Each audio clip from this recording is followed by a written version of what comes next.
अकण्ठस्वकण्ठे कथं पुष्पमाला विना नासिकाया कथं धूपगन्ध अकर्णस्य कण्ठे कथं गीतनृत्यम् अपदस्वपादे कथं निप्रणाम। আজকে শ্রী জগন্নাথ মহাপ্রভুকে নিয়ে বলবো।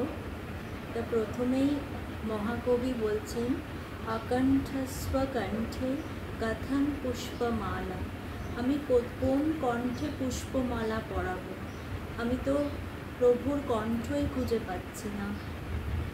বিনা নাসিকায়া কথং ধূপগন্ধ। প্রভুর কোথায় নাসিকা, কোথা দিয়ে ধূপগন্ধ যাচ্ছে। এবং অকর্ণস্ব কর্ণে কথং গীত নৃত্যম। সেখানে সব সময় জয় জগদীশ হরি হচ্ছে, দেবদাসীরা তাকে নৃত্য পরিবেশনা করছেন, গান শোনাচ্ছেন, কোন কর্ণ দিয়ে তিনি শোনাচ্ছেন এবং শেষে কোন পাদপদ্মে আমরা তাকে প্রণাম করব সেইটাই আমরা ভেবে পাচ্ছি না। সেখানে প্রভুর আমরা গলা বলে কিছু দেখতে পাচ্ছি না, সম্পূর্ণ দেহতেই আমরা তাকে মালা পরাচ্ছি। নাক সেটা চোখের সঙ্গে যেন মিলে কান পর্যন্ত চলে গেছে, চোখ প্রায় ঠোঁটের কাছে মিলে গেছে গলা পর্যন্ত, সম্পূর্ণ স্কন্দদেশ পেটে গিয়ে মিশে আছে, আর পেট পায়ে। তার পাটাই বা কোথায়, কান কোথায়, কোথা দিয়ে প্রভু শুনছেন গান, কোথায় আমরা তার পাদপদ্মে, কোথায় তাকে আমরা পুষ্পার্চন করব। এটা এমন একটা জায়গায় মনে হয় যেন আমরা গিয়ে তাকে জগন্নাথ ধামে এমন একটা জায়গায় গিয়ে যেন মনে হয় আমরা তাকে প্রণাম করছি। ঠিক আমাদের সেই গুরুরকে যে আমরা প্রণাম করি, ঠিক সেই শ্লোকটির মতো অখণ্ড মণ্ডলাকারম ব্যক্তং যেন চরাচরম তৎপদং দর্শিতং যেন তস্मै শ্রী গুরবে নমঃ। যেমন সেই চিরকালের সকলের যে গুরু, জগতের নাথ, সেই অখণ্ড মণ্ডলাকার সমস্ত জগতের মধ্যে তিনি ব্যপ্ত হয়ে আছেন। এবার এই অদ্ভুত যে বিগ্রহ, এই জগন্নাথ দেবের যে আবির্ভাব, এই বিগ্রহ নিয়ে একটু কিছু বলার ইচ্ছে আছে। এবার এই যে জগন্নাথ দেবের আবির্ভাব, এর সূত্র কিন্তু মহাভারত থেকে।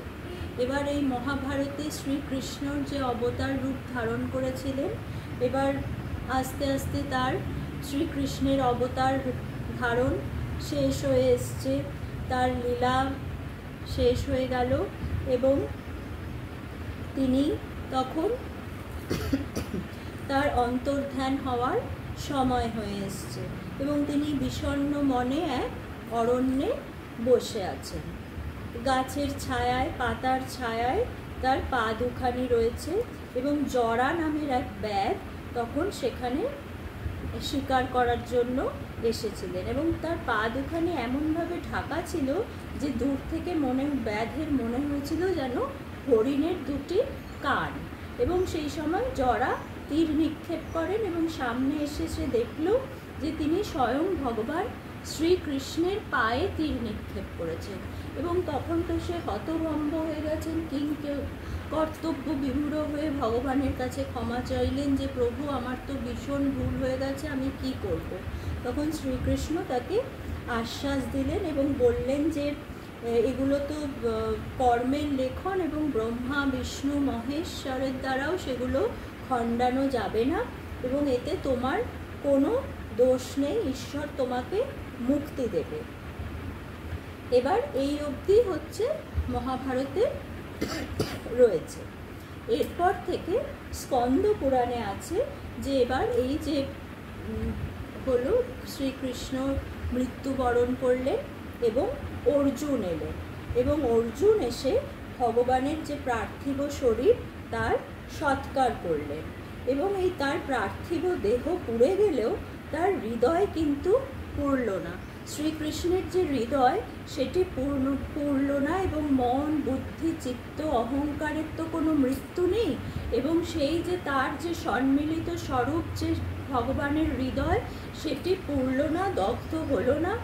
এবং একটি আকাশবাণী হলো, সেটি অর্জুন শুনলেন, এবং সেই আকাশবাণীতে বলা হলো যে একটি বৃহৎ কাষ্ঠখণ্ডের মধ্যে সেই ভগবানের হৃদয়টি তুমি বেঁধে দাও এবং এটি ভাসিয়ে দাও, এবং সেই কাষ্ঠখণ্ডের উপর তুমি শঙ্খ, চক্র, গদা, পদ্ম এঁকে এই কাষ্ঠখণ্ডটি তুমি ভাসিয়ে দাও। এইভাবে এটা হলো। এবার ওই যে শবর জরা, সে পরের জন্মে উৎকল দেশের একটি প্রান্ত ভূমিতে জন্মগ্রহণ করলো, এবং সে অত্যন্ত ধর্মপরায়ণ ছিল, এবং তার নাম হলো বিশ্বাবসু। এবং বিশ্বাবসু একটি অদ্ভুত জায়গার সন্ধান পেল, একটি নীল পাহাড়ের সন্ধান পেল। নীল অচল, মানে পাহাড় তো অচল, যেখানে আমরা বলি নীলাচল, নীলাচলে মহাপ্রভু, তেমনি নীল একটি পাহাড়ের সন্ধান পেল, এবং তার মধ্যে সেই পাহাড়ে এমন একটি নীল আলো ছিল যেটির তিনি পূজা করতেন, এবং সেটিকে তিনি বলতেন নীল মাধব। সেই নীল মাধব কিন্তু বিষ্ণুরই একটি স্বরূপ, এবং তিনি সেই বিশ্বাবসু তাকে অত্যন্ত ভক্তি সহকারে পূজা করতেন।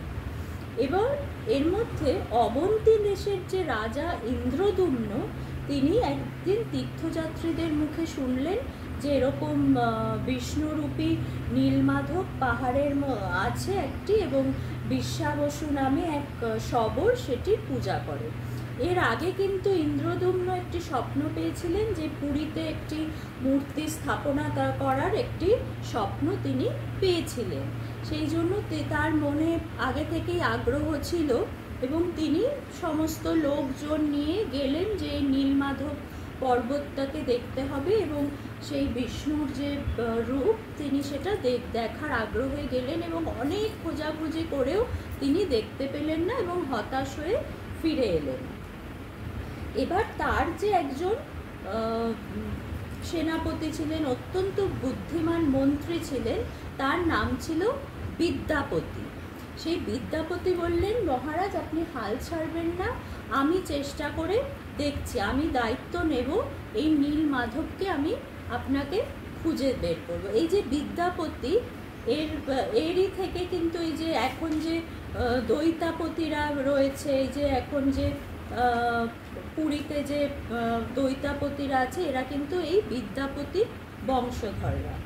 তা সেই বিদ্যাপতি তো দায়িত্ব নিলেন এই নীলমাধবকে খুঁজে বের করতে, এবং তিনি অত্যন্ত সুন্দর ছিলেন, এবং তার চেহারার খুব সুন্দর ঠাট বাট, তিনি খুব সহজেই খোঁজ খবর করে তিনি বিশ্বাবসুর সন্ধান পেলেন, এবং তার বাড়িতে গিয়ে পৌঁছালেন।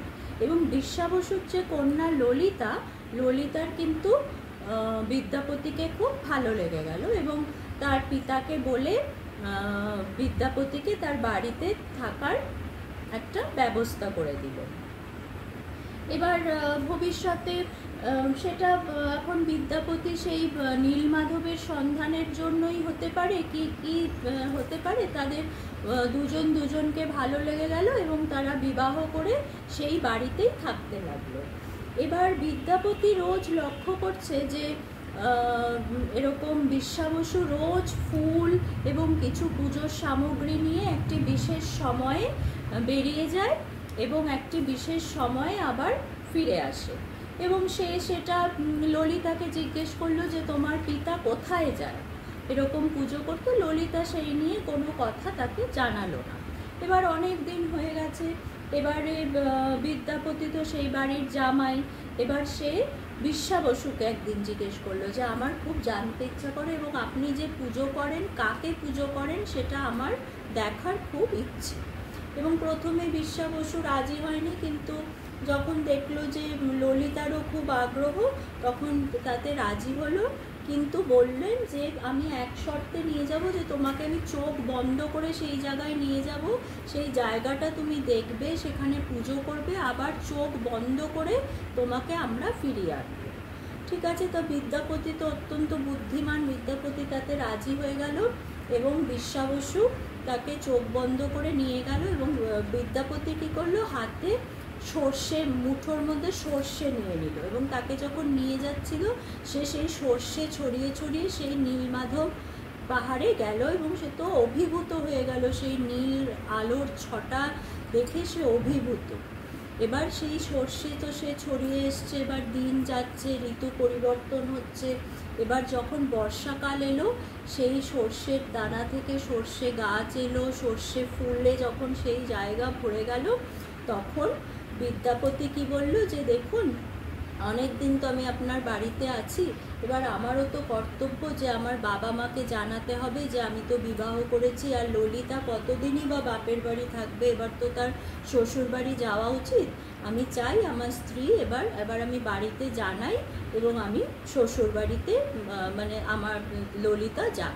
এবার বিশ্বাবসু তো মনে করলেন যে হ্যাঁ, এটা তো খুবই উচিত কথা, এবং বিদ্যাপতি ওখান থেকে বেরিয়ে এলেন এবং সোজা গিয়ে ইন্দ্রদ্যুম্নকে এই খবরটি দিলেন। এবার ইন্দ্রদ্যুম্ন এসে সমস্ত লোক নিয়ে এসে সেই জায়গা খুঁজলেন, কিন্তু কিছুতেই কোথাও খুঁজে পেলেন না সেই নীলমাধব মন্দির। এবার তিনি তো অত্যন্ত হতাশ হয়ে একটি কুশের শয্যা বিছিয়ে বললেন যে আমি এখানে আমরণ অনশন করব, যদি ভগবান আমায় দেখা না দেয়। এবার সেদিন রাত্রে তিনি স্বপ্ন দেখলেন যে তুমি যে নীলমাধবকে খুঁজছো সেটি তুমি পুরীর সমুদ্রে একটি কাঠ ভেসে আসবে, তুমি সেই কাঠে বাঁধা আছে ভগবানের হৃদয়, তুমি সেই কাষ্ঠখণ্ড তুলে আনো এবং সেই কাষ্ঠখণ্ড থেকে বিগ্রহ তৈরি করো, এবং তার সঙ্গে তুমি বলরাম এবং সুভদ্রা এই বিগ্রহ তৈরি করে তুমি এই মূর্তি পুরীর মন্দিরে স্থাপনা করো। এবার তো রাজা সঙ্গে সঙ্গে চললেন সেই কাঠ তুলতে। এবার সেই কাঠ ভেসে এসেছে, এবার সেই কাঠ কিছুতেই তিনি তুলতে পারছেন না, সব লোক সবাই তাকে সাহায্য করছে, কিছুতেই তুলতে পারছেন না। এবার আবার দৈববাণী হলো যে যেই শবর বাহিনী এতকাল আমাকে আমার সেবা করেছে, তাদের ছাড়া তুমি এই কাষ্ঠখণ্ড তীরে সমুদ্র তীরে কিছুতেই তুলতে পারবে না। এবং সঙ্গে সঙ্গে বিশ্বাবসুকে তলব করা হলো, এবং পুরো শবর বাহিনী সমেত সেই কাষ্ঠখণ্ড এবং এলো, এবং তারা সেই কাষ্ঠখণ্ড তীরে তুলল। এবার এই যে এতদিন ধরে যে বিষ্ণুর যে পুজো হয়, সব ব্রাহ্মণরাই আধিপত্য পায়, এই পুরীর মন্দিরে, পুরীতে কিন্তু সেটা হয় না, এবং পুরীতে এই যে বিষ্ণুর যে ব্রাহ্মণের সাথে কিন্তু শবরদের মিলিত একটা সমান অধিকার ভগবান সেই দিনই করে দিয়েছিলেন। এখনও কিন্তু এই যে ওই প্রান্তিক জনগোষ্ঠী কিন্তু ওই নিম কাঠ জঙ্গল থেকে এনে দেয়, এবং সেই কাঠ দিয়েই কিন্তু প্রভুর মূর্তি তৈরি করা হয়। এবার সেই মূর্তির মধ্যে শঙ্খ চক্র এবং দিয়ে আঁকা থাকে, যা নাকি বিষ্ণুর প্রতীক। এবারে ওই কাঠ দিয়ে তো বিশাল যে কাঠ, তা দিয়ে তো মূর্তি তৈরি করতে হবে, বিভিন্ন ভাস্কররা আসছেন, কিন্তু চেনি হাতুড়ি কেউ সেখানে ঠেকাতে পারছে না, সব হাতুড়ি ভেঙে যাচ্ছে, চেনি ভেঙে যাচ্ছে, কেউ মূর্তি তৈরি করতে পারছেন না। এবারে এমন সময় কি হলো, এক বৃদ্ধ এলেন। এক বৃদ্ধ এসে তিনি প্রস্তাব দিলেন যে আমি সেই মূর্তি তৈরি করে দেব, কিন্তু আমার একটি শর্ত আছে, আমি একটি নির্জন ঘরে বসে মূর্তি তৈরি করব, কিন্তু আমার দরজা বন্ধ থাকবে, আমাকে কোনো খাবারও দিতে হবে না, এটি কেউ আমাকে ডাকতে পারবে না, এই যতদিন আমার লাগবে তোমরা কেউ এসে আমার কোনো খোঁজ খবর নেবে না। তো রাজা তো রাজি হয়ে গেলেন, তাকে একটি বিশাল ঘর দেওয়া হলো, তিনি গিয়ে দরজা বন্ধ করে দিলেন। এবার বাইরে থেকে আওয়াজ পাওয়া যায় যে ঠিকঠাক আওয়াজ আসছে, কিন্তু দিনের পর দিন বেরিয়ে যাচ্ছে। রাজা তো অত্যন্ত মানে আর ধৈর্য ধরে রাখতে পারছে না, এবং তার যে স্ত্রী গুন্ডিচা, তিনি রাজাকে বললেন যে না, আর তো আমি পারছি না, নিশ্চয়ই উনি কী করছেন, চলো আমরা একবার গিয়ে দেখি। তাই এবার দোনা করে কি করলো, তারা দরজা খুলে দিল এবং গিয়ে কি দেখলেন যে ভেতরে আর বৃদ্ধ নেই, এবং মূর্তি তৈরি হয়ে আছে 3টে, কিন্তু তার সেখানে কোনো হাত পা ছাড়া। এই যে জগন্নাথ দেবের মূর্তি, হাত পা ছাড়া তিনি রয়েছেন। এবার রাজা তো হাহাকার করে উঠলেন, কিন্তু সকলে তাকে আশ্বাস দিলেন এবং আকাশ থেকেও দৈববাণী হলেন যে ভগবান হয়তো এই রূপেই আমাদের ধরা দিতে চান এবং এইভাবেই তাকে স্বীকার করা হোক। এটি হলো প্রভু শ্রী শ্রী জগন্নাথ দেবের মূর্তি, যা আমরা পুরীতে দেখতে পাই।